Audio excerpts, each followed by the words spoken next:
Welcome to Good Life Educare. आज है 25 जून 2023 और आज के करंट अफेयर्स के जितने भी क्वेश्चन बनते हैं एग्जाम पॉइंट ऑफ व्यू से वो सारे क्वेश्चन यहाँ पे डिस्कस करेंगे और उस सारे क्वेश्चन के साथ फैक्ट भी, इंपॉर्टेंट फैक्ट भी आपको बताऊँगा। तो वीडियो पे अंत तक बने रहिएगा और इस चैनल पर नए हैं तो चैनल को सब्सक्राइब कर लीजिए, बेल आइकन दबा लीजिए। तो चलिए एक एक करके सारे क्वेश्चन को देखते हैं और उसके इंपॉर्टेंट फैक्ट्स को भी देखते हैं। तो पहला क्वेश्चन है,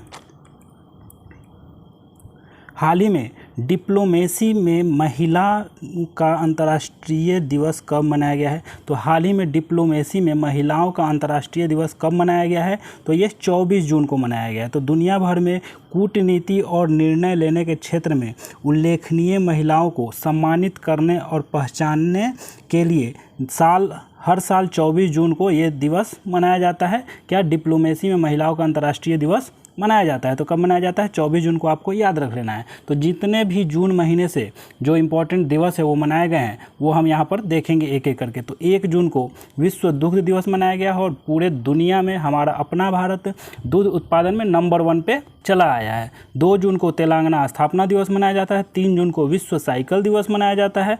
5 जून को विश्व पर्यावरण दिवस मनाया जाता है और पर्यावरण दिवस का इस बार का थीम क्या था? तो सॉल्यूशन टू प्लास्टिक पॉल्यूशन था। ठीक है। 6 जून को रूसी भाषा दिवस मनाया जाता है। 7 जून को विश्व खाद्य सुरक्षा दिवस मनाता है और खाद्य सुरक्षा सूचकांक में नंबर 1 पे कौन आ गया है? तो केरला आ गया है। तो ये आपको याद रख लेना है, ये इंपॉर्टेंट है एग्जाम पॉइंट ऑफ व्यू से। इससे पहले कौन था? तो तमिलनाडु था। हाल ही के विश्व खाद्य सुरक्षा सूचकांक में केरला नंबर 1 पे आ गया है। 8 जून को विश्व महासागर दिवस मनाया जाता है। 9 जून को विश्व मान्यता दिवस मनाया जाता है।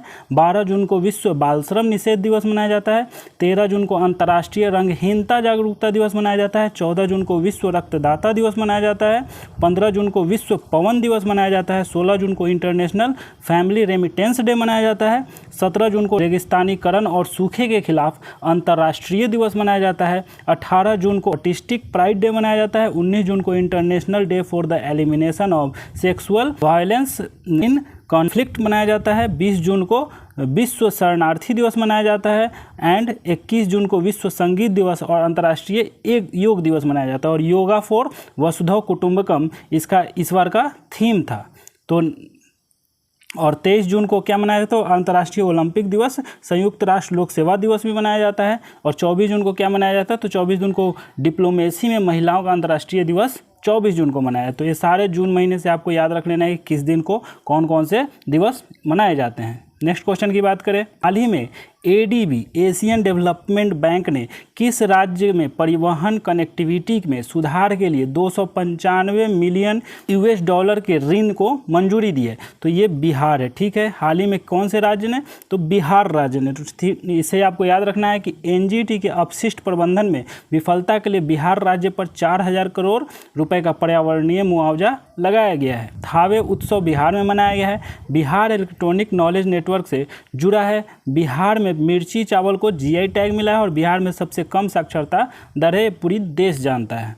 नेक्स्ट क्वेश्चन है, हाल ही में जारी एशिया यूनिवर्सिटी रैंकिंग 2023 में कौन शीर्ष पर है? तो हाल ही में जारी एशिया यूनिवर्सिटी रैंकिंग 2023 में कौन शीर्ष पर है?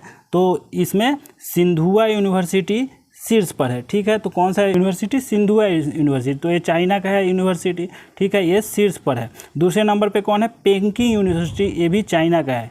तो ये आपको याद रखना है। नूस यूनिवर्सिटी, तो ये भी आपको याद रखना है कि ये तीसरे नंबर की यूनिवर्सिटी। और इंडिया से बात करें तो IISc बेंगलोर टॉप पर रहा है इंडिया से। तो ये सारे तथ्य आपको याद रखने हैं इससे। नेक्स्ट क्वेश्चन है, हाल ही में गृह मंत्री अमित शाह ने कहाँ बलिदान स्तंभ का उद्घाटन किया है? तो बलिदान स्तंभ का कहाँ पे उद्घाटन किया है अमित शाह ने, जो कि गृह मंत्री हैं? तो ये श्रीनगर में किया है।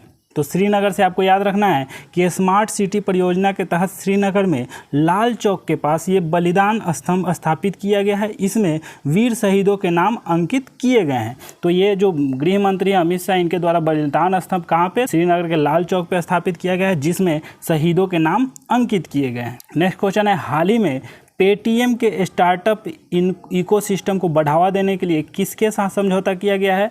तो हाल ही में पेटीएम ने स्टार्टअप इकोसिस्टम को बढ़ावा देने के लिए किसके साथ समझौता किया है? तो अरुणाचल प्रदेश के साथ समझौता किया है। और अरुणाचल प्रदेश से हम देखेंगे कि इसकी राजधानी कहाँ है? तो ईटानगर है। पेमा खांडू यहाँ के चीफ मिनिस्टर है और KT पटनायक यहाँ के गवर्नर हैं। तो ये अरुणाचल प्रदेश में बिहू कुहू उत्सव मनाया गया है हाल ही में। शोधकर्ताओं ने अरुणाचल प्रदेश में पेड़ की नई प्रजाति की खोज की है। भारतीय सेना ने अरुणाचल प्रदेश में बुलंद भारत अभ्यास आयोजित किया है। गृह मंत्री अमित शाह ने अरुणाचल प्रदेश किबिथु में वाइब्रेंट विलेज प्रोग्राम लॉन्च किया है। रक्षा मंत्री राजनाथ सिंह ने अरुणाचल प्रदेश में सियोल पुल का उद्घाटन किया है। तो ये सारे तथ्य अरुणाचल प्रदेश से आपको याद रखने हैं। नेक्स्ट क्वेश्चन, हाल ही में HAL hall Hindustan aeronautics limited ने हिंदुस्तान एरोनॉटिक्स लिमिटेड ने भारतीय वायुसेना के हल्के लड़ाकू विमान के उत्पादन के लिए किसके साथ समझौता किया है? तो GE एरोस्पेस के साथ समझौता किया है। तो GE एरोस्पेस एक अमेरिका का बहुत अच्छा एयरक्राफ्ट मैन्युफैक्चरर है। इसके साथ HAL हिंदुस्तान एरोनॉटिक्स लिमिटेड ने समझौता किया है लड़ाकू विमान के उत्पादन के लिए। ठीक है, तो ये GE एरोस्पेस आपको याद रखना है, इसका आंसर है। नेक्स्ट क्वेश्चन है, हाल ही में किस राज्य की हॉकी टीम ने हॉकी इंडिया जूनियर पुरुष राष्ट्रीय चैंपियनशिप 2023 जीती है? तो आपको याद रखना है कि हाल ही में किस राज्य की हॉकी टीम ने हॉकी इंडिया जूनियर पुरुष राष्ट्रीय चैंपियनशिप 2023 जीती है? तो इसमें आपको याद रखना है कि उड़ीसा, मध्य प्रदेश, राजस्थान। तो इसमें मध्य प्रदेश इसका आंसर हो जाएगा कि मध्य प्रदेश ने ये जीता है। तो मध्य प्रदेश से आपको याद रखना है कि मध्य प्रदेश किसको हरा करके जीता है? तो मध्य प्रदेश चंडीगढ़ हॉकी टीम को हरा करके यह खिताब जीता है। मध्य प्रदेश से ये भी याद रखना है कि मध्य प्रदेश का कैपिटल क्या है? भोपाल है, और भोपाल में ही भोजताल है। और यहाँ के मध्य प्रदेश के चीफ मिनिस्टर कौन है? शिवराज सिंह चौहान है। एंड मंगू भाई सी पटेल यहाँ के गवर्नर हैं। और मध्य प्रदेश से ये भी याद रखना है कि मध्य प्रदेश सरकार ने सहकारिता नीति 2023 अपनाई है। राष्ट्रीय जल पुरस्कार 2022 में सर्वश्रेष्ठ राज्य श्रेणी में प्रथम पुरस्कार मध्य प्रदेश को मिला है। मध्य प्रदेश का निवाड़ी जिला देश का दूसरा हर घर जल जिला बना है। एंड राज्य मध्य प्रदेश में देवी लोक महोत्सव की शुरुआत की गई है। ठीक है, तो ये आपको इतने सारे तथ्य आपको मध्य प्रदेश से याद रखने हैं। नेक्स्ट क्वेश्चन है, हाल ही में भारत और किस देश ने जांच के लिए पारस्परिक कानूनी सहायता संबंध पर हस्ताक्षर किए हैं? तो हाल ही में कि भारत और किस देश ने जांच के लिए पारंपरिक कानूनी सहायता संबंध पर हस्ताक्षर किए हैं? तो ये बेल्जियम है। और बेल्जियम से अगर हम बात करें तो बेल्जियम का ब्रुसेल्स यहाँ का कैपिटल है। एंड यूरो यहाँ का क्या है? करेंसी है। एंड PM कौन है? तो अलेक्जेंडर डी क्रू यहाँ के PM है। तो इतने सारे तथ्य आपको याद रखने हैं बेल्जियम से। नेक्स्ट क्वेश्चन है, हाल ही में बेहतर स्वास्थ्य देखभाल सुनिश्चित करने के लिए किस राज्य सरकार ने PCTS मोबाइल ऐप लॉन्च किया है? यानी कि PCTS का फुल आपको क्लिक करेगा तो pregnancy child trekking and health service management system है PCTS। ये कौन से बेहतर स्वास्थ्य के लिए देखभाल के लिए कौन से राज्य सरकार ने PCTS मोबाइल ऐप लॉन्च किया है? तो ये राजस्थान सरकार है, जहाँ के कैपिटल क्या है? जयपुर है। और यहाँ के मुख्यमंत्री कौन है? तो अशोक गहलोत यहाँ के मुख्यमंत्री हैं। एंड गवर्नर कौन है? तो कलराज मिश्र यहाँ के गवर्नर हैं। तो ये सारे तथ्य आपको राजस्थान से याद रखने हैं। राजस्थान हाई कोर्ट में मुख्य न्यायाधीश जस्टिस अगस्टिन जॉर्ज बने हैं। राजस्थान सरकार निर्मित बालू को नदी के रेत के आसान विकल्प के रूप में बढ़ावा दे रही है। राजस्थान के मुख्यमंत्री ने जयसमंद वन्यजीव अभयारण्य में जंगल सफारी का शुभारंभ किया है। स्पेक्स यूनिवर्सिटी जयपुर ने सोनू सूद को मानद उपाधि प्रदान की है। जम्मू कश्मीर के बाद राजस्थान में लिथियम के भंडार की खोज की गई है। तो ये सारे तथ्य आपको राजस्थान से याद रखने हैं। नेक्स्ट क्वेश्चन है, हाल ही में ODI में 15 शतक पूरे करने वाले तीसरे सबसे तेज क्रिकेटर कौन बने हैं? तो हाल ही में ODI में 15 शतक पूरा करने वाले तीसरे सबसे तेज क्रिकेटर कौन बने हैं? तो ये आपको याद रखना है कि साई होप है, जिन्होंने वेस्ट इंडीज़ के ये खिलाड़ी हैं जिन्होंने सबसे तेज 15 शतक पूरे करने वाले तीसरे खिलाड़ी बन गए हैं, साई होप। तो ये आपको याद रखना है। नेक्स्ट क्वेश्चन है, हाल ही में नासा के अटेनमेंस प्रोग्राम में कौन सा देश शामिल हुआ है? तो नासा के अटेनमेंस प्रोग्राम में कौन सा देश शामिल हुआ है? तो ये आपको पहले क्लिक करेगा कि नासा का फुल फॉर्म क्या होता है। तो नासा का full form national aeronautics and space administration होता है, इसका फुल फॉर्म। और अभी नासा के अटेनमेंस प्रोग्राम में कौन सा देश शामिल हुआ है? तो भारत देश शामिल हुआ है। तो नासा से हम देख लेंगे नासा की स्थापना कब हुई थी? तो 1958 में इसकी स्थापना हुई थी। एंड हेडक्वार्टर कहाँ है? तो वाशिंगटन DC में इसका हेडक्वार्टर है। एंड एडमिनिस्ट्रेटर कौन है? तो विल नेल्सन यहाँ के एडमिनिस्ट्रेटर है। और इससे आपको या और भी तथ्य याद रखने हैं फैक्ट कि उत्तर भारत के पहले स्किन बैंक का उद्घाटन नई दिल्ली में हुआ है। UNWTO और भारत ने पर्यटन में सहयोग बढ़ाने के लिए समझौता पर हस्ताक्षर किए हैं। भारत की सरकार ने वाई ब्रेक योग एट ऑफिस चेयर शुरू किया है। कावा महिला चैलेंज कप 2023 का खिताब भारत ने जीता है और 60% वैश्विक मातृ मृत्यु वाले 10 देशों की सूची में भारत शीर्ष पर रहा है। नेक्स्ट क्वेश्चन की बात करें तो हाल ही में किसने 200 अंतर्राष्ट्रीय मैच खेलने का गिनीज वर्ल्ड रिकॉर्ड बनाया, यानी कि फुटबॉल में 200 अंतर्राष्ट्रीय मैच खेलने का गिनीज वर्ल्ड रिकॉर्ड किसने बनाया है? तो क्रिस्टियानो रोनाल्डो है, जिन्होंने सबसे ज़्यादा गोल भी दागा है। उसके बाद लियोनेल मेसी है और उसके बाद हमारे भारत के सुनील छेत्री तीसरे नंबर पर आते हैं सबसे ज़्यादा गोल करने में। ये सारे तथ्य आपको याद करने हैं और ये याद करना है कि क्रिस्टियानो रोनाल्डो किस देश के आते हैं? तो पुर्तगाल से आते हैं, पुर्तगीज खिलाड़ी हैं ये, ठीक है।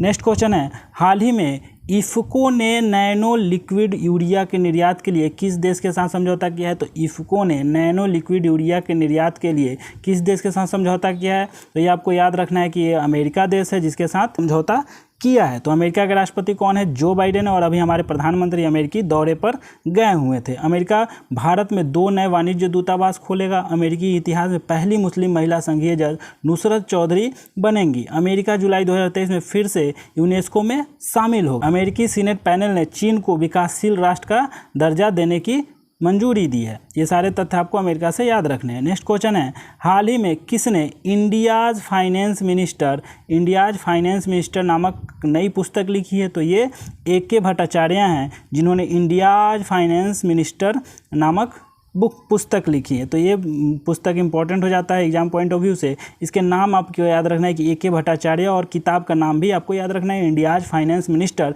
और किसके द्वारा लिखा गया है? तो AK भट्टाचार्य जी के द्वारा लिखा गया है। नेक्स्ट क्वेश्चन है, हाल ही में कहाँ वितस्ता महोत्सव मनाया गया है? कहाँ पे वितस्ता महोत्सव मनाया गया है? तो ये जम्मू कश्मीर में ये वितस्ता महोत्सव मनाया गया है। और जम्मू कश्मीर से आपको याद रखना है कि वहाँ के लेफ्टिनेंट गवर्नर कौन है? तो मनोज सिन्हा वहाँ के लेफ्टिनेंट गवर्नर हैं। और जम्मू कश्मीर से ये भी याद रखना है कि खीर भवानी मेला जम्मू कश्मीर में आयोजित किया गया है।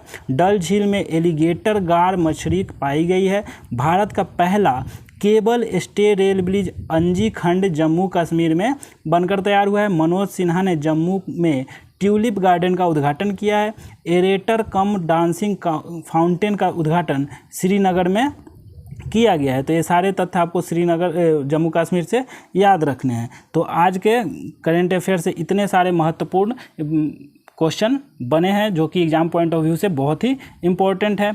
कल के वीडियो से हम लोग देख लेते हैं कि कल के कौन से क्वेश्चन आपको दिए गए थे जो कि कमेंट बॉक्स में लिखने थे। तो हाल ही में पहला ओलंपिक स्पोर्ट्स सप्ताह शुरू हुआ है, तो ये कहाँ हुआ है? तो हाल ही में पहला ओलंपिक स्पोर्ट्स सप्ताह शुरू हुआ है, कहाँ पे हुआ है? तो आपको लिखना था कि सिंगापुर में हुआ है। तो इसके बारे में ज़्यादा से ज़्यादा आपको कमेंट बॉक्स में लिखना था। आज के वीडियो से आपके लिए क्वेश्चन है कि हाल ही में देश की सबसे निजी रेल कोच फैक्ट्री का उद्घाटन कहाँ हुआ है? तो हाल ही में देश की सबसे बड़ी निजी रेल कोच फैक्ट्री का उद्घाटन कहाँ पे हुआ है? तो इसका उत्तर आपको कमेंट बॉक्स में देना है और ज़्यादा से ज़्यादा शब्दों में देना है।